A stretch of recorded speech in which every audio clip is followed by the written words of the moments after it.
नमस्कार. हेल्दीफाय with doctor नियती ह्या YouTube चॅनलवर तुमचं सगळ्यांचं स्वागत आहे.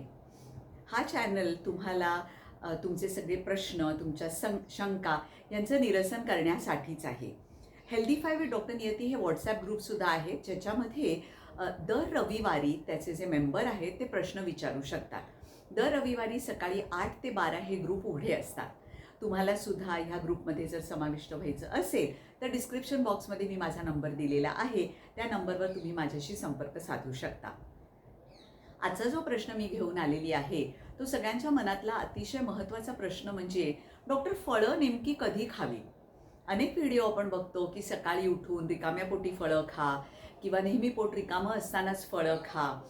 तर त्याच्याबद्दल आयुर्वेदाला काय सांगायचं आहे हे मी तुम्हाला थोडक्यात सांगते. आयुर्वेदानी फळं, भाज्या किंवा ग्रेन्स ज्याला आपण म्हणतो, धान्य, असं वेगळं वेगळं काही केलेलं नाही आहे. तर त्यांनी खूप सोपं केलं आहे. म्हणजे आपलं शरीर हे पांचभौतिक आहे, पंचमहाभूतांनी बनलेलं आहे आणि आहारसुद्धा पंचभौतिकच आहे. आहारसुद्धा पंचमहाभूतांनीच बनलेला आहे. त्यामुळे ही पंचमहाभूतं आपल्या शरीरामध्ये समाविष्ट होण्यासाठी जे काही आपल्याला लागतं ते आपली पाचनशक्ती असते. म्हणजे फळांमध्ये, भाज्यांमध्ये, धान्यांमध्ये पृथ्वी असते, जल असतं, अग्नी असतो, वायू असतो आणि आकाश असतो. त्याच्यातला भाग आपल्या शरीरामध्ये समाविष्ट केला जातो. म्हणजे त्याच्यातला तो पृथ्वीचा भाग खेचून आपल्या शरीरातल्या पृथ्वीशी तो एकजीव केला जातो. त्याचप्रमाणे फळांमध्ये जे पाणी आहे ते पाणी आपल्या शरीरामध्ये शोषून घेतलं जातं. कुठल्याही भाजीमध्ये आपण मसाले घालतो, त्याला आपण अग्नी म्हणू. मग तो अग्नी आपल्या शरीरातील अग्नी म्हणजे आपल्या शरीरातल्या पाचन शक्तीला संदूषित करण्यासाठी, वाढवण्यासाठी तो आपल्या शरीरामध्ये उपयुक्त केला जातो. अशा पद्धतीने जे पदार्थ ज्याच्यामध्ये आकाश जास्त आहे, आकाश म्हणजे काय, रिकामी जागा, म्हणजे ते हलके पदार्थ आहेत. जसं कोहळा आहे, दुधी आहे, शिराळी आहेत, घोसाळी आहेत, काकडी आहेत, पडवळ आहे, ज्याला आपण पाणीवाल्या भाज्या म्हणतो, सगळी फळं आहेत, पालेभाज्या आहेत. यांच्यामध्ये पुष्कळ प्रमाणामध्ये आकाश किंवा रिक्त जागा असते, म्हणजे ज्या योगे ते पचायला खूप हलके असतात. सकाळी उठून ज्या लोकांना व्यायाम करायची सवय नाही, पण ज्यांना थोडीशी भूक लागते, पित्तसुद्धा सकाळ, दुपार, संध्याकाळ आपल्या शरीरामध्ये वाढत असतं बरं का. फक्त सकाळीच वाढतं असं नाही. सकाळी वात, पित्त, कफ वाढतं, दुपारी परत वाढतं, संध्याकाळी परत वाढतं किंवा कमी होतं त्या समयाप्रमाणे.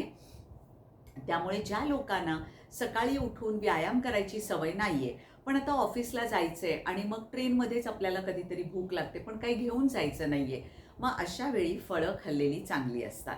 त्याच्याबरोबरच प्रथिनं असलेलं किंवा प्रोटीन पावडर घातलेलं एखादं दूध प्यावं.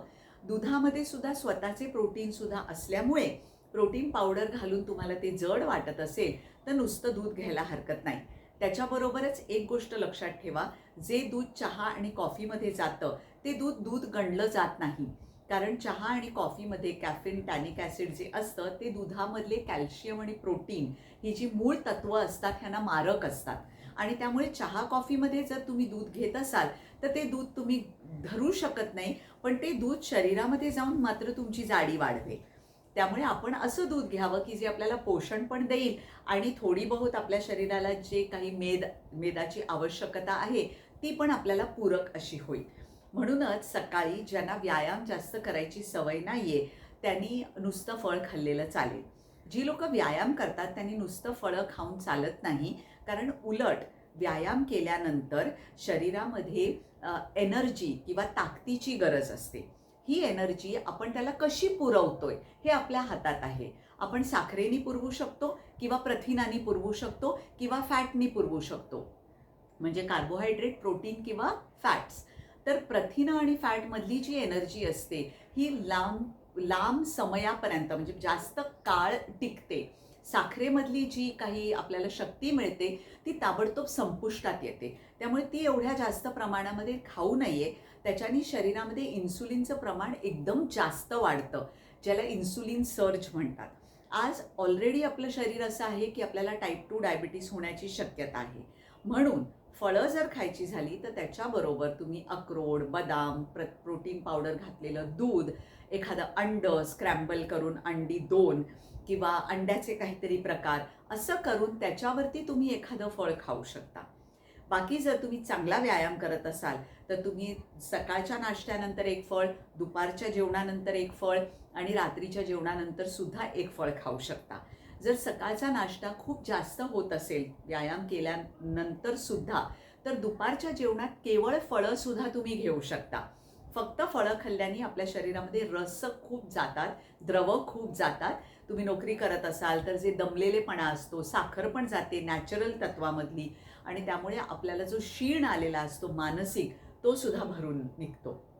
त्यामुळे आयुर्वेदाप्रमाणे पंचमहाभूतांमध्ये ही फळं घातल्यामुळे तुम्ही फळं कधीही खाल्लीत तरी त्याचा काहीही तुमच्या आरोग्याशी संबंध नाही. फक्त एक गोष्ट लक्षात ठेवा की ती फळं आपल्या शरीरामध्ये चांगली भिनण्यासाठी आपण ती कंबायला पाहिजे. आपण आपला अग्नी इतका संदूषित करायला पाहिजे की ती फळं आपल्याला चांगली पचतील. हा व्हिडिओ कसा वाटला हे तुम्ही अवश्य आम्हाला सांगा. तुमचे प्रश्न काही असतील तर आम्ही तुमचे प्रश्न जरूर वाचतो. त्या प्रश्नांना उत्तर द्यायला आम्हाला अतिशय आवडतं आणि त्या प्रश्नांमुळे इतर विषय तुमच्यासाठी घेऊन यायला मी प्रेरित होते. त्यामुळे हा व्हिडिओ तुम्हाला कसा वाटला हे अवश्य सांगा. चॅनल अजून सबस्क्राईब केला नसेल तर अवश्य सबस्क्राईब करा. नमस्कार.